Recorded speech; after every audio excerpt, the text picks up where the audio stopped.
many people, I'm breathing a sigh of relief tonight knowing that Robert Card is no longer a threat to anyone. I know there are some people, and many people, who share that sentiment, but I also know that his death may not bring solace to many. But now is the time to heal.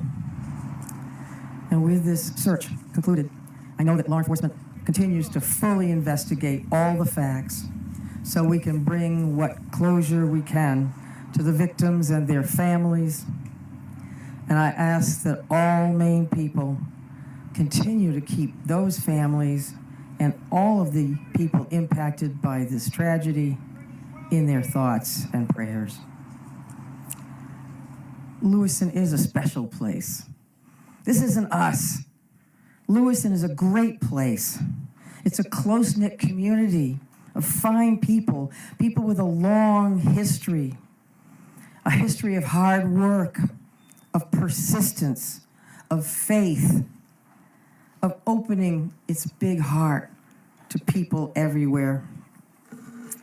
And tonight, the city of Lewiston and the state of Maine begin to move forward on what will be a long and difficult road to healing, but we will heal together. Thank you, and again, my deepest gratitude. Gratitude of all the people of the state of Maine, to these wonderful members of law enforcement who came from all over to help us solve this crime and put closure on this investigation. Robert Card is dead. We're going to have a lot more on this later in the show, but before we get back to it, let me give you a few of the details. They're a little sketchy at this time. All 18 victims have now been identified by authorities. The shelter-in-place order, as everyone knows, has been lifted. Among them was a married couple in their 70s, a father and his 14-year-old son, 4 adults associated with the Maine Educational Center for the Deaf. A gun, note, cell phone belonging to the suspect found earlier today by the police. Divers, sonar equipment searched the river near where the suspect's car was found abandoned Wednesday night, near where apparently he had a boat. And a press conference now will be held, I guess, sometime early tomorrow morning and going forward. Anyway, police, to their credit, working through the many, many hundreds of tips from people around them. But let me repeat, the suspect in this Maine shooting has now been confirmed as dead. We'll have more details. For our law enforcement officers and our partners around the state. I'm going to give some updates from what we found, but the real primary reason I wanted to bring you back in today was we wanted to really identify the victims and show their pictures. We won't get into family backgrounds and their lineage at all, but we do want to show those pictures, give ages. I would say that the families didn't want hometowns listed. They do certainly deserve and want some privacy around these issues, which makes complete sense. And we're going to start with that component of our information, simply because that's why we're here, right? This is about the victims. That's why we do what we do, and that's why we're striving so hard, and that's why you're here, because you care about them as well. So we're going to go ahead and load that behind us here on the screen. And I think Shannon Moss can also put that information out following this.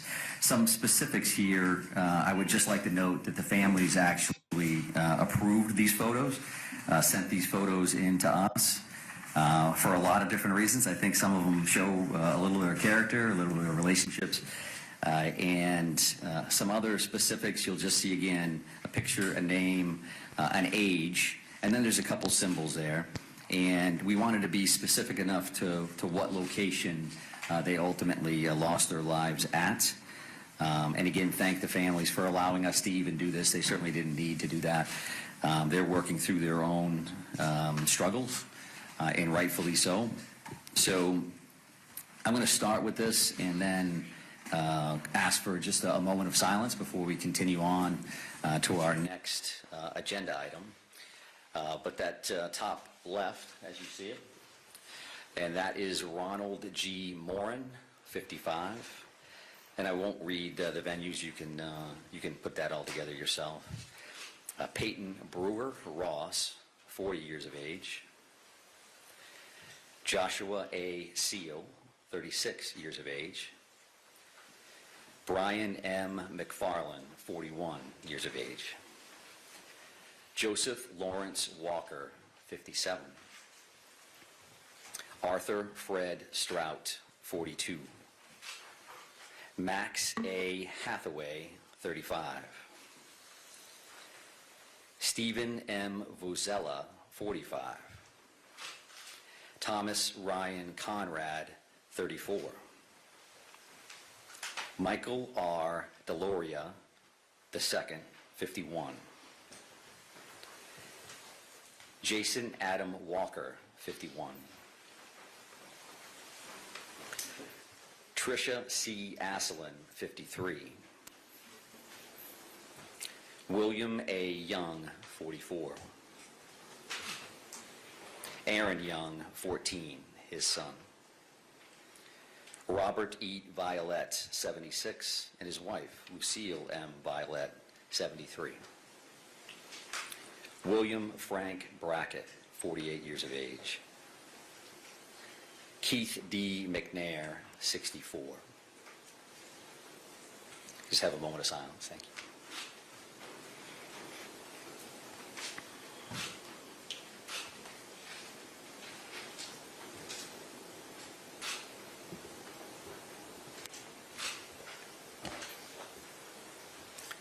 Thank you for that. Truly, truly appreciate it. And we do, again, appreciate that to the family. They did give us those photos. I did not, however, have any of the family members pronounce any of those last names, so certainly no disrespect intended if in any way screwed up the pronunciation. So to move on, I would also like to address the numbers of the victims that I confirmed earlier today with the number 8. And I will tell you that's miscommunication on my part. I was wrong. In talking to our detectives, we had a list for people that had been identified and family members that had been notified. Thủ phạm mà bắn chết 18 người, bị thương cả 50 người đó thì đã bị chết ở dưới con sông á. Kế bên cái chiếc xe của bỏ trên gần cái con sông đó thì đã tìm được chết ở dưới cái con sông đó là đang vớt lên á. Thì ngày mai sẽ có cuộc họp báo để tổng kết lại trong buổi ngày mai theo cái bà thống đốc tiểu bang cũng như là cái người chịu trách nhiệm ở cái khu vực đó, thì ngày mai sẽ có cuộc họp báo để trình bày rõ hơn. Còn đây là cái chuyện này là những người thân nhân của nạn nhân mà bị chết đó, họ cung cấp những cái hình thì chính quyền địa phương họ dùng những cái hình này để thông báo những cái tên người chết, nhưng mà chính quyền thì họ không muốn, cũng như thân nhân họ không muốn là những người đó ở đâu, ở cái thành phố nào, ở khu vực nào. Thì đó là cái tin buồn của nước Mỹ. Đã có một cái cuộc bắn như vậy cả tới mấy chỗ luôn, mà cái người này là cái người quân nhân dự bị, quân tự bị đó, ông ta là cái người huấn luyện súng cho những cái người bị tập bắn rồi đó. Thì người tất nhiên là người biết sử dụng súng và rất là giỏi, nó mới huấn luyện như người kia. Ông này thì trong mấy tháng vừa rồi ông cũng có đi chữa cái bệnh tâm thần, ông ra bệnh tâm thần. Thì đó là cái tin buồn. Thì bây giờ nước Mỹ thì bây giờ nó tuần trước thì ở bên Do Thái thì bị bắn chết 30 mấy người rồi, còn chưa biết còn bao nhiêu người nữa, còn bắt cóc nữa. Tiếp cái vụ bắn này nữa, đây là một vụ bắn lớn nhất, chết nhiều nhất sau cái vụ mà bắn ở Las Vegas á, ở trên cái chỗ sòng bài mà nó bắn xuống đó. Đây là cái vụ bắn lớn chỉ sau cái đó thôi. Thì nước Mỹ chuẩn bị nó không có được an toàn như hiện nay. Cái gì cũng biết vấn đề mà buôn bán ở California này là những cái tội phạm nó vô nó dọn tiệm dọn đồ của người ta mà không có dám đụng. Nó đụng là nó kiện là sẽ bị bồi thường nữa, trừ mình nạn nhân là trở thành là thủ phạm. Cũng như là một số những ngôi chợ họ bán hàng á, họ không cho đẩy xe ra bên ngoài cái cửa tiệm nữa. Nếu mà đẩy ra cái bên xe bên ngoài cửa tiệm mà mấy người mà họ lấy xe đi đó mà bắt á, thì cái người chủ tiệm phải chịu trách nhiệm. Thành ra là có một số tiệm phải mua đồ phải tự cầm ra, cũng như ở San Jose thì có cái chợ Việt Nam nó nằm ở đường Story đó cũng vậy, mình quên tên rồi. Mình đi vô đó đi chợ thì nó không có cho đẩy xe ra, mình phải xách cái bị đi ra lại, mua mấy cái bị đó xách đi ra lại, nó rất là bất tiện. Đặc biệt là khu Việt Nam mình ở San Jose là cái khu cũng rất là tốt trong những năm trước năm 2000, tuy nhiên bây giờ là nó mất an ninh á. Khi mà đi vô những cái shopping đó thì cái người chủ những cái shopping, những cửa tiệm họ để cái bảng là mình phải giấu đồ, cất đồ đi, nếu mà nó cậy nó đập cửa là mình phải ráng chịu. Đó là không chịu trách nhiệm.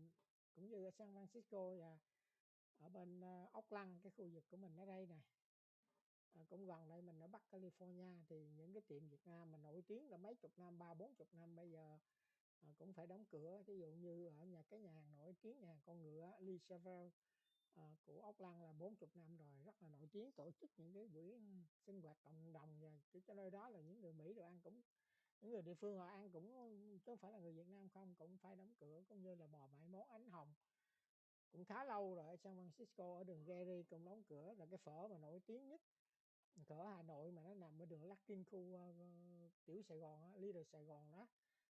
Nó rất là đắt, rồi cái building đó họ mua luôn, là bây giờ họ cũng đóng cửa luôn.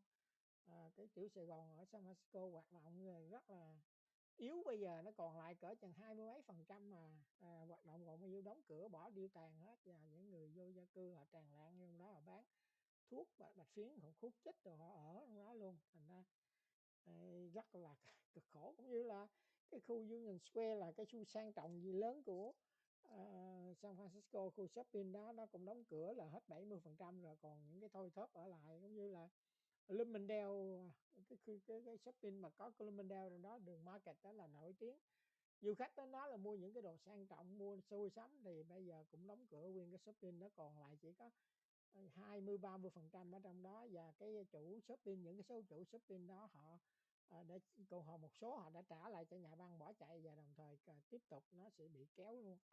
Đó là cái tình trạng kinh tế hiện nay, quý vị cũng thấy.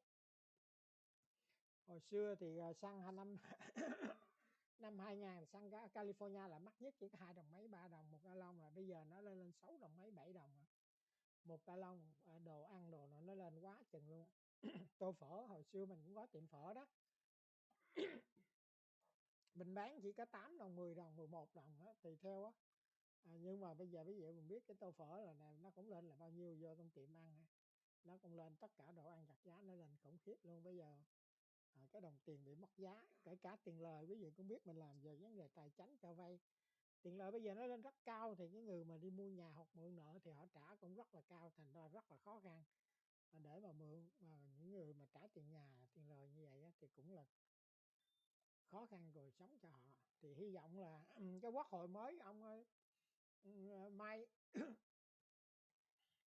Mai Johnson ông lên thì có thể là đỡ hơn chút. Mình nghĩ là bên thượng viện đảng Dân Chủ nó còn nắm, với lại cái hành pháp ông Joe Biden cũng còn, thì cũng tạm đỡ thôi, chứ không thể xây sở được vấn đề kinh tế đâu. Tại vì cái đầu tàu á, mà làm kinh tế, mà cái người lãnh đạo tổng thống của nước Mỹ mà nó tốt thì nó sẽ ảnh hưởng hết tất cả thế giới luôn, chứ không phải gì riêng cả nước Mỹ. Bây giờ một cái người quá bạc nhược mà nó thiên tả như vậy, và cánh tả nó giờ giật dây, nó điều khiển một cái hành pháp của Hoa Kỳ, thì nó ảnh hưởng cả thế giới đi, chứ nói chung, chứ không phải gì riêng cả nước Mỹ không. Thì hy vọng 2024 nó có sự thay đổi nào. Hôm nay thì có một người dân biểu ở Minnesota đã ghi danh ở tiểu bang New Hampshire đầu tiên để mà ra tranh cử sơ bộ của của đảng Dân Chủ đó, để đi thêm một người nữa. Mà ông này thì ông nói, ông dù ông có thua thì ông cũng ủng hộ người đảng Dân Chủ, ông không có ra tranh cử chống lại ông Joe Biden. Nhưng mà ông Joe Biden mà nếu mà bầu cử ngày hôm nay thì ông Joe Biden phải thua. Thành ra vì do đó ông muốn ra tranh cử, không phải vì cá nhân, mà đó là không có chống lại Joe Biden, mà đó là theo tiếng gọi của người dân, cái lợi ích của nước Mỹ. Đó là ông này cũng còn trẻ, nghĩ chắc ông cỡ 50 tuổi ở đó đó. Nãy mình có cái tên nhưng mà ông này ông không có nổi tiếng mấy đó, mình quên cái tên đúng rồi. Thôi tới đây mình cũng tạm chấm dứt, và cảm ơn tất cả quý anh chị em đã vào cái tin hôm nay là cái tin nóng thì cái thủ phạm đó đã chết rồi thì yên tâm, người dân đi ra hoạt động là bình thường. Tại vì cái tiểu bang Maine đó yêu cầu là những cái khu vực đó là người dân tiệm cửa phố là phải đóng